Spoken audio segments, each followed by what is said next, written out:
I had this notion, God knows why, that poaching eggs would be simple. But I was deeply wrong. Gently push the white over the yolk with a wooden spoon for 2 to 3 seconds. Immediately.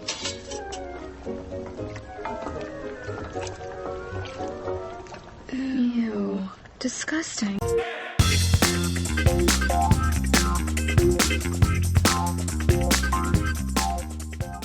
I assure you, these poached eggs will not be disgusting. So we're going to start with a teaspoon of kosher salt added to our pot and go ahead and stir to dissolve. Next, we're going to add a tablespoon of white vinegar. This is going to help the egg whites set up a little bit and not get so wispy. Speaking of wispy, we want to use the freshest eggs we can find and crack that into a fine mesh strainer. The reason we're doing that is we're allowing the very watery, liquidy whites to escape, and you can see it there, about a tablespoon. That would just wreak havoc in the pot. No need for that, so just go ahead and strain that out. About 195, 200 degree water is what I like to poach my eggs in, and give them a stir, creating a little vortex in the middle.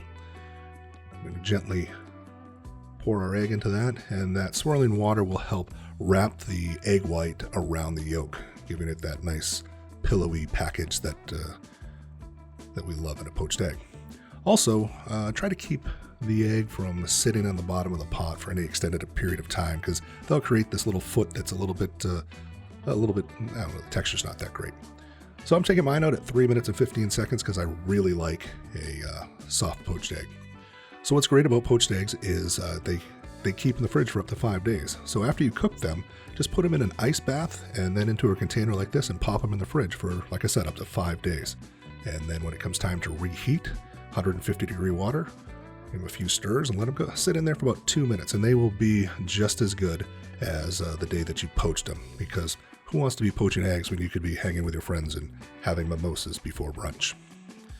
So go ahead and pop that newly reheated egg onto whatever you're serving, whether it be a muffin, piece of toast that I've got here, and garnish with your favorite garnishes and salt and pepper. A little Italian parsley there. And yep, that's a very soft poached egg, just the way I like it. If that's a little too soft for you, add 15 to 30 seconds to it and your yolk will be a little bit, will congeal up a little bit more, and the whites will be a little bit more firm. So that's it. Till next time, get in the kitchen, put a smile on someone's face, keep a smile on yours, and above all, be a good human being. Thanks for watching, everyone.